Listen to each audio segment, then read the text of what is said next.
போரும் அமைதியும். இதன் ஆசிரியர் லியோ டால்ஸ்டாய். பாகம் 1, பகுதி 21.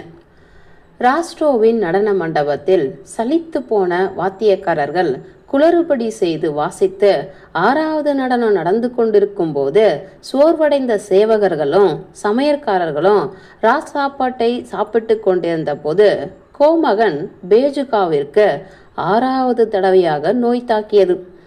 பிழைப்பது அசாத்தியம் என்று டாக்டர்கள் கூறினார்கள். வாய்ப்பேசாத பாவ அறிக்கையையும் நற்கருணையையும் செத்து கொண்டிருப்பவருக்கு செய்த பின்பு அபிஷேகத்திற்கான ஞான அனுமானத்திற்கு வேண்டிய ஆயத்தங்கள் நடந்து கொண்டிருந்தன. அந்த மாதிரி சந்தர்ப்பங்களில் வழக்கமாக ஏற்படக்கூடிய பரபரப்பும் எதிர்பார்க்கும் ஆவலும் அந்த வீட்டில் இருந்தன. வீட்டுக்கு வெளியே வாசல் கதவுகளுக்கு அப்பால் சவப்பெட்டி தயாரிப்பவர்களின் கூட்டம் ஒன்று காத்திருந்தது. வீட்டை நோக்கி ஒரு வண்டி வரும்போது அவர்கள் ஒளிந்து கொள்வார்கள். மிக உயர்ந்த செலவில் ஒரு சவ ஊர்வலத்திற்கான ஆர்டர்கள் தங்களுக்கு கிடைக்கும் என்று நம்பினார்கள். மாஸ்கோவின் இராணுவ கவர்னர் விடாமல் தமது மெய்காப்பாளர்களை அனுப்பி கோமகனின் தேக நிலை பற்றி விசாரித்து வந்தார். காத்ரைன் தர்பாரில் மிக பிரபலமாய் விளங்கிய கோமகன் பேஜுகாவிற்கு கடைசி மரியாதையை செய்வதற்காக அன்று மாலை அவரே நேரில் வந்தார். அந்த அற்புதமான வரவேற்பு மண்டபத்தில் கூட்டம் நிறைந்திருந்தது. மரண வாயிலில் இருந்தவரோடு தனியாக 1/2 மணி நேரம் இராணுவ கவர்னர் தங்கிவிட்டு வெளியே போகும்போது அங்கிருந்த எல்லோரும் மரியாதையாக எழுந்து நின்றார்கள். தம்மீது டாக்டர்களும் பாதிரியார்களும் கோமகனின் பந்துக்களும் திருப்பிய பார்வையிலிருந்து தப்பித்து கொள்வதற்காக அங்கிருந்தவர்களின் தலைவணங்கிய மரியாதைகளை லேசாக அங்கீகரித்துவிட்டு வெளியேறினார். சென்ற தினங்களில் மெலிந்தும் வெளிரியும் போன இளவரசர் வாசாய்லி அவருடன் வாசல் வரையில் சென்று தனிந்த குரலில் எதையோ பல தடவைகள் திருப்பி திருப்பி சொன்னார். இராணுவ கவர்னர் போன பின்பு நடன மண்டபத்தில் கிடந்த ஒரு நாற்காலியில் இளவரசர் வாசாய்லி தன்னந்தனியாக உட்கார்ந்து கால் மேல் கால் போட்டு முழங்கால்கள் மீது முழங்கையை வைத்து தமது கையால் முகத்தை மறைத்து கொண்டார். சிறிது நேரம் அப்படியே இருந்த பின்பு அவர் எழுந்தார். பயந்த பார்வையோடு தம்மை சுற்றிலும் அவர் பார்த்துவிட்டு வழக்கமில்லாத வேகமான நடையில் வீட்டின் பின்பக்கத்திற்கு செல்லும் நீண்ட தாழ்வாரத்தின் வழியாக சென்று மூத்த இளவரசியின் அறையை அடைந்தார். மங்கிய விளக்கொளி கொண்ட வரவேற்பு அறையில் இருந்தவர்கள் பரபரப்போடு எதையோ பேசினார்கள். யாராவது ஒருவர் மரண வாயிலில் இருக்கும் அந்த மனிதரின் அறைக்குள் போகும்போதோ அல்லது வரும்போதோ அவர்கள் மௌனம் அடைந்து ஆச்சரிய கண்களோடு நோக்குவார்கள். அல்லது திறக்கும்போது லேசாக கிரீச்சிடும் அந்த கதவை ஆவலோடு பார்ப்பார்கள். மனித வாழ்க்கையின் அளவு நிச்சயிக்கப்பட்டது, அதை மீற முடியாது என்று ஒரு கிழ பாதிரியார் தமது பக்கத்தில் வந்து அமர்ந்து தாம் சொல்லும் வார்த்தைகளை வெள்ளை மனதோடு கவனித்து கேட்ட ஒரு சீமாட்டி சொன்னார். அபிஷேகம் செய்வதற்கு காலமாகிவிடவில்லையா என்று அந்த சீமாட்டி பாதிரியாரின் பட்டப்பெயரோடு அவரை அழைத்து இந்த விஷயத்தில் தனக்கு சொந்தமாக அபிப்பிராயம் எதுவும் இல்லாதது போல அவரை கேட்டாள். அம்மா, அது ஒரு பெரிய ஞான அனுமானம் என்று கூறிய பாதிரியார் தமது வழுக்கை தலை மீது சீவி விடப்பட்ட மெல்லிய நரைத்த ரோமங்களை கையால் தடவினார். யாரது? இராணுவ கவர்னர் தானா? அவர் இவ்வளவு இளமையாய் தோன்றுகிறார் என்று அந்த அறையில் மற்றொரு பக்கத்தில் பேச்சு கேட்டது. ஆமாம், அவருக்கு 60க்கும் மேலாயிற்று. கோமகனுக்கு இப்பொழுது யாரையுமே அடையாளம் தெரியவில்லை என்று கேள்விப்படுகிறேன். ஞான அனுமான அபிஷேகத்தை செய்துவிட அவர்கள் விரும்புகிறார்கள். 7 தடவைகள் ஞான அனுமானத்தை பெற்ற ஒருவரை எனக்கு தெரியும் என்றார் மற்றொருவர். 2வது இளவரசி அப்பொழுதுதான் சீக்காளியின் அறையிலிருந்து வெளியே வந்தாள். அழுத்தத்தினால் அவள் கண்கள் சிவந்திருந்தன. டாக்டர் லொரேன் பக்கத்தில் அமர்ந்தாள்.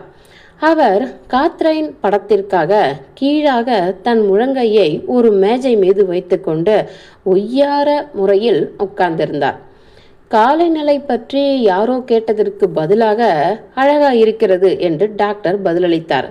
இளவரசியே, காலநிலை அழகாக இருக்கிறது. தவிர மாஸ்கோவில் இருப்பவர்கள் கிராமத்தில் இருப்பதைப் போலவே உணர்கிறார்கள்.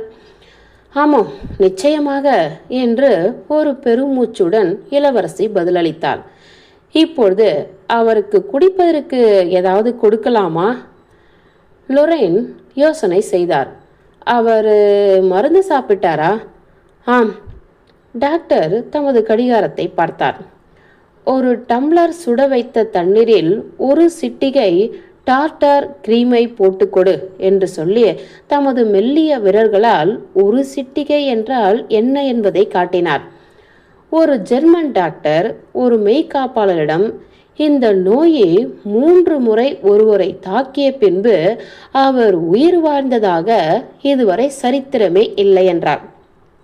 எவ்வளவு ஜாக்கிரதையாக அவர் தமது உடம்பை பாதுகாத்திருக்கிறார் என்று அந்த மெய்காப்பாளர் சொல்லிவிட்டு, இந்த சொத்தையெல்லாம் யாருக்கு கொடுப்பார்கள் என்று மெல்ல கேட்டார்.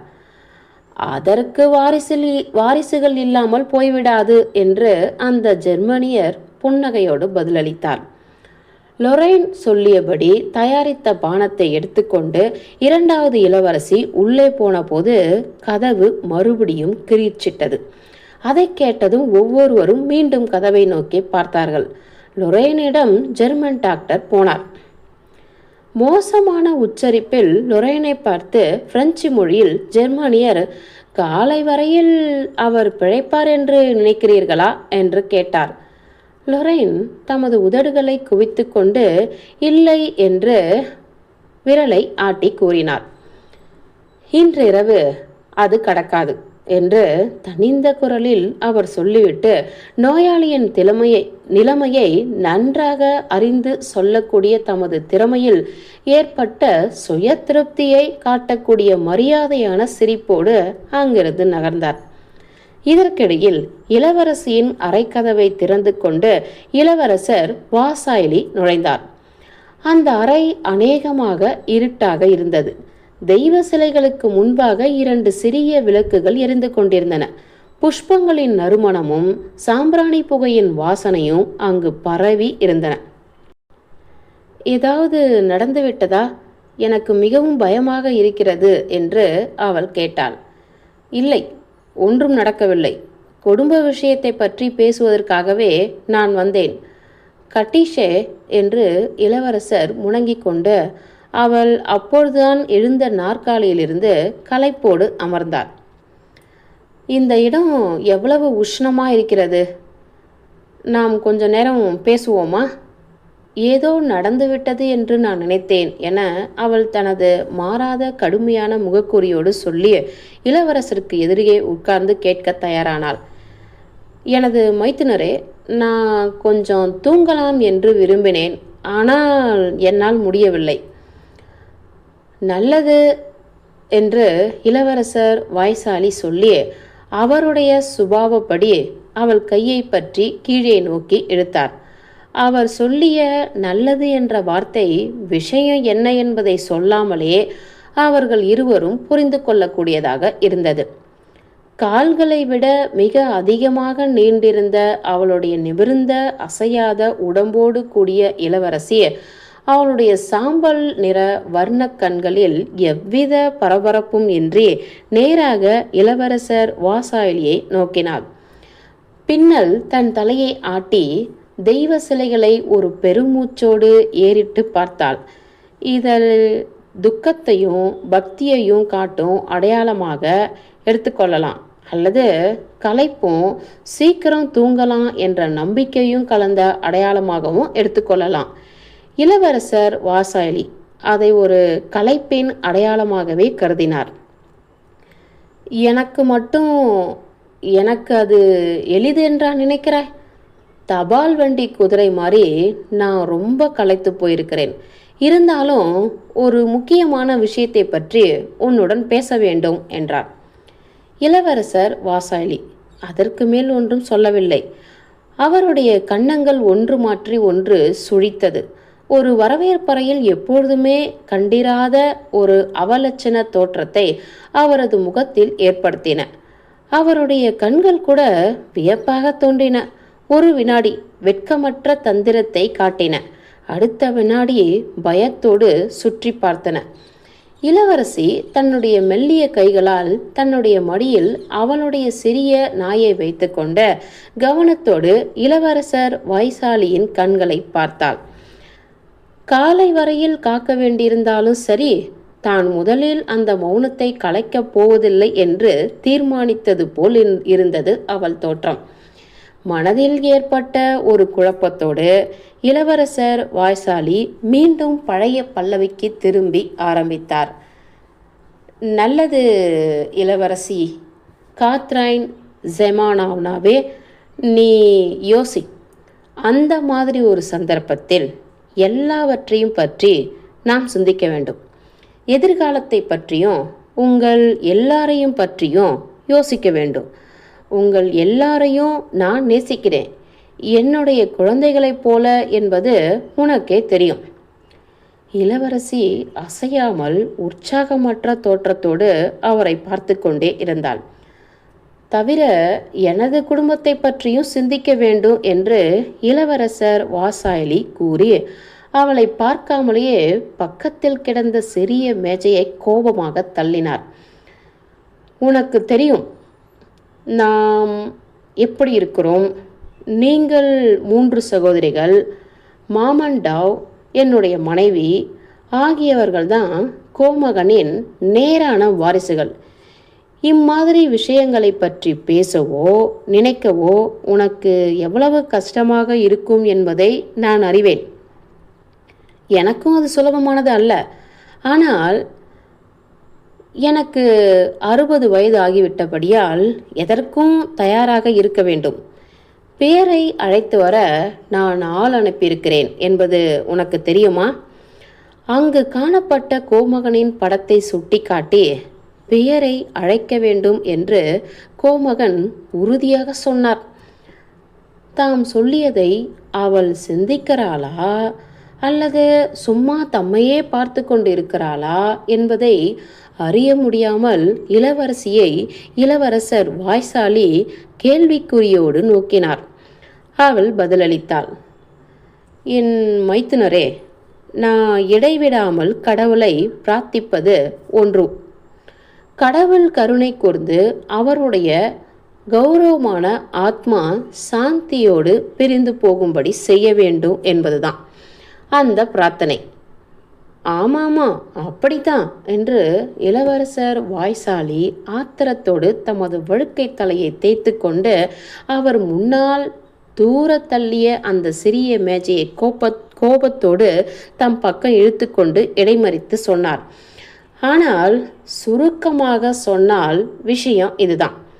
சென்ற குளிர்காலத்தில் கோமகன் ஒரு உயில் தயார் செய்தார் என்பது உனக்கு தெரியும். அந்த உயிலின்படி அவருடைய சொத்துக்களை எல்லாம் நேர் வாரிசுதாரர்களான நமக்கு கொடுக்கவில்லை, ஆனால் பியருக்கு கொடுத்து விட்டார். அவர் ஏராளமான உயில்கள் செய்திருக்கிறார் என்று அமைதியாக இளவரசி பதில் சொன்னாள். ஆனால் பியர் சோரபுத்திரர், சொத்துக்களை பியருக்கு அவர் கொடுக்க முடியாது.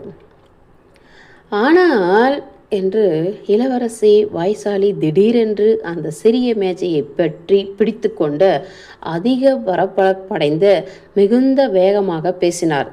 பியரை சட்டப்படி தமது குமாரனாக்க வேண்டும் என்று சக்கரவர்த்திக்கு கோமகன் எழுதியிருந்தால் என்ன ஆகும் தெரியுமா? கோமகனின் சேவைகளை உத்தேசித்து அவருடைய வேண்டுகோள் நிறைவேற்றப்படும் என்பது உனக்கு தெரிகிறதா? இளவரசி புன்னகை செய்தாள். தங்களிடம் பேசிக்கொண்டிருப்பவர்களை விட பேசப்படும் விஷயத்தை பற்றி தங்களுக்கு அதிகமாக தெரியும் என்று நினைப்பவர்கள் செய்கிற புன்னகையைப் போல அந்த புன்னகை இருந்தது. அவளுடைய கையை பற்றி கொண்டு இளவரசர் வாய்சாலி தொடர்ந்து பேசினார். இன்னும் அதிகமாய் உனக்கு நான் சொல்ல முடியும். அம்மாதிரி கடிதம் எழுதப்பட்டது உண்மை. அதை அனுப்பவில்லை என்றாலும் அதை பற்றி சக்கரவர்த்திக்கு தெரியும். இப்பொழுதுள்ள ஒரே கேள்வி என்னவென்றால், அந்த கடிதத்தை அழித்து விட்டாய் இல்லையா? இல்லை என்றால் எல்லாம் முடிந்த பின்பு இங்கு எல்லாம் முடிந்த பின்பு என்ற வார்த்தைகளை நான் என்ன அர்த்தத்தில் சொல்வதாக காட்டுவதற்கு இளவரசர் வாய்சாலி பெருமூச்சு விட்டார். கோமகனின் தஸ்தாவேஜுகளை எடுத்து பார்க்கும்போது அந்த உயிலையும் கடிதத்தையும் எடுத்து சக்கரவர்த்தியிடம் சேர்ப்பிப்பார்கள். அவர் கோரிக்கை நிச்சயமாக அனுமதிக்கப்படும். சட்டபூர்வமான புத்திரனைப் போல எல்லாவற்றையும் பியர் பெறுவார். அப்படியானால் நமது பங்கு என்று பரிகாச புன்னகையோடு இளவரசி கேட்டாள். அவள் கேட்டது எது வேண்டுமானாலும் நடக்கும். ஆனால் இளவரசர் வாய்சாலி சொல்லுவது நடக்காது என்பது போல இருந்தது. ஆனால் எனது அப்பாவி இளவரசி, பட்ட பகல் போல அது தெளிவாக இருக்கிறதே. பியர்தான் அதன் பின்னால் எல்லாவற்றிற்கும் சட்டபூர்வமான வாரிசு ஆவார். உனக்கு ஒன்றும் கிடைக்காது. உயிலும் கடிதமும் எழுதப்பட்டனவா, அவை அழிக்கப்பட்டனவா இல்லையா என்பவை உனக்கு தெரிந்திருக்க வேண்டும்.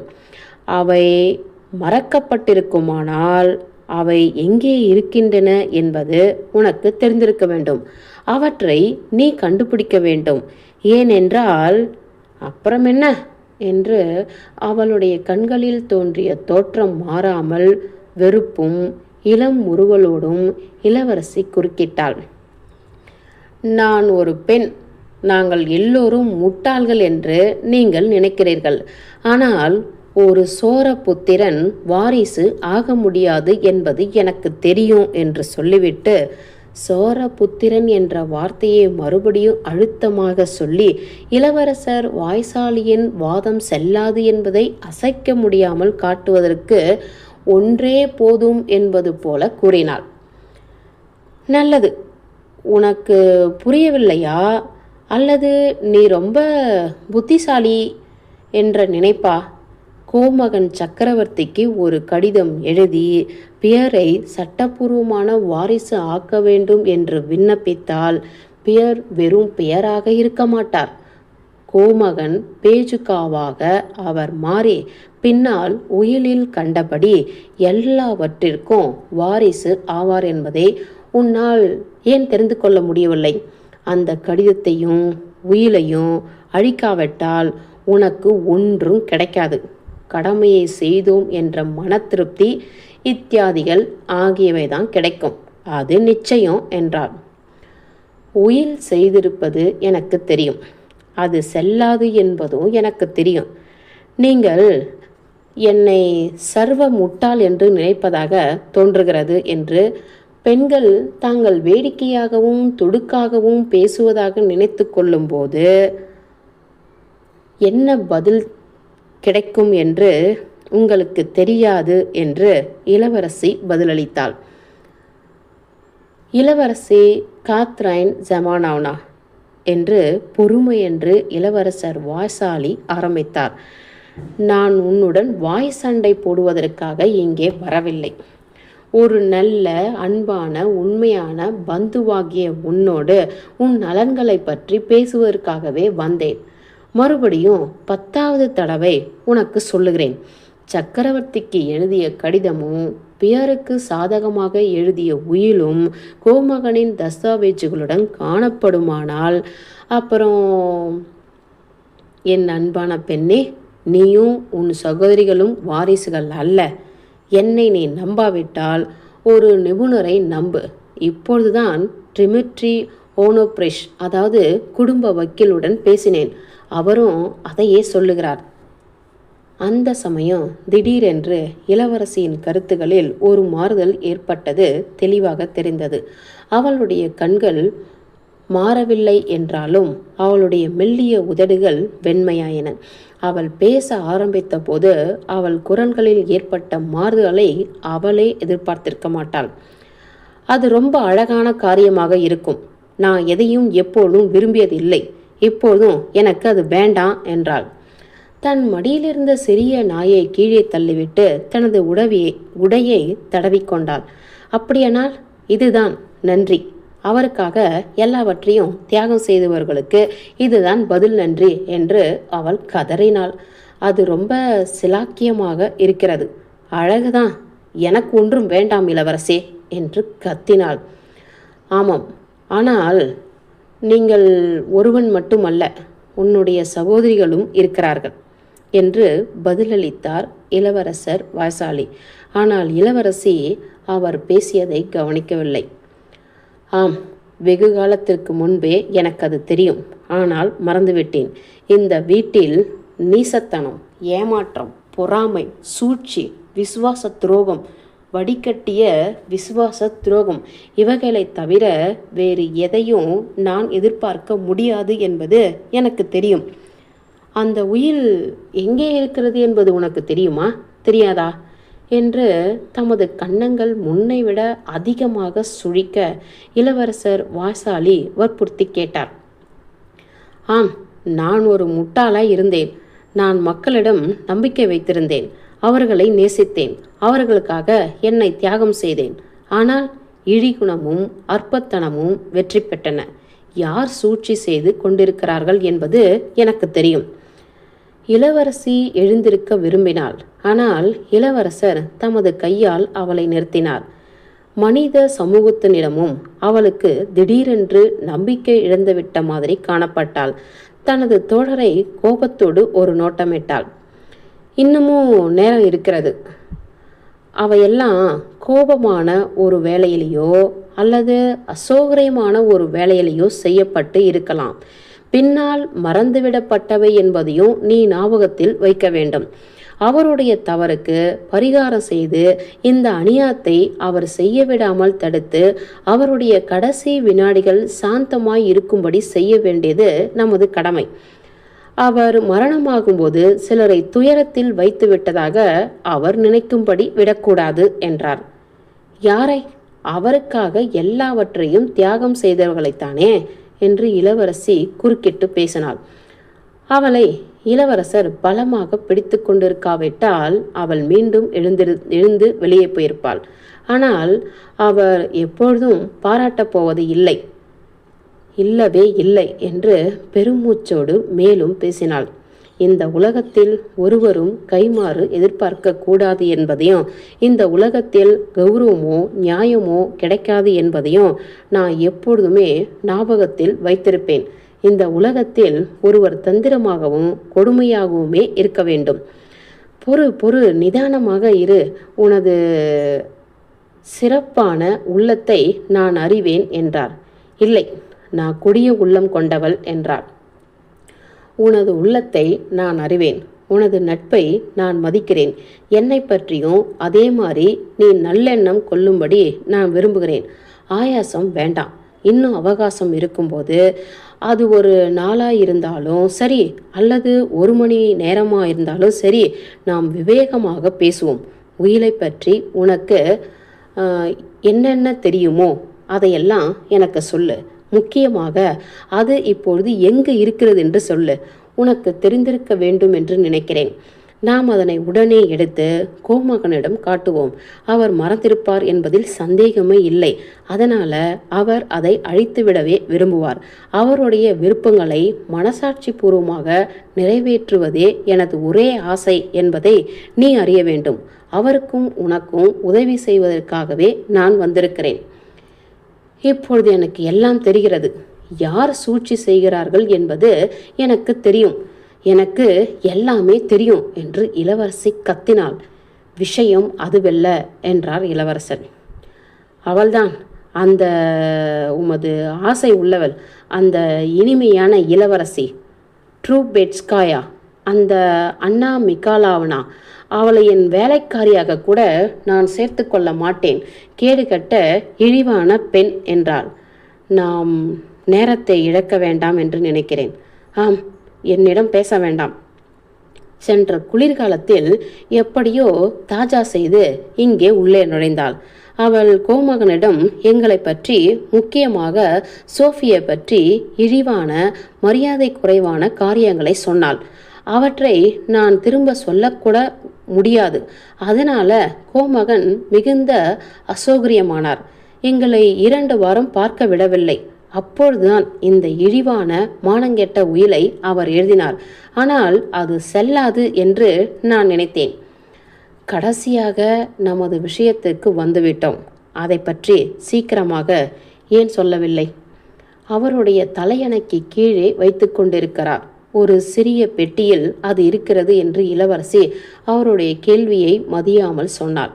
இப்பொழுது எனக்கு தெரியும். ஆம், என்னிடம் ஒரு பாவம் இருக்குமானால், ஒரு பெரிய பாவம் இருக்குமானால், அதுதான் அந்த இழிவான பெண் மீது எனக்குள்ள வெறுப்பாகும் என்று அநேகமாக கூச்சலிட்டு பேசிய இளவரசி எப்பொழுது முற்றிலும் மாறினாள். அவள் இங்கே எதற்காக புழு மாதிரி நுழைந்து கொண்டு வருகிறாள்? ஆனால் என் மனதில் உள்ளதை அவளிடம் காட்டப் போகிறேன். அந்த காலம் விரைவில் வரும் என்றாள். பகுதி 21 முடிந்தது. போரும் அமைதி.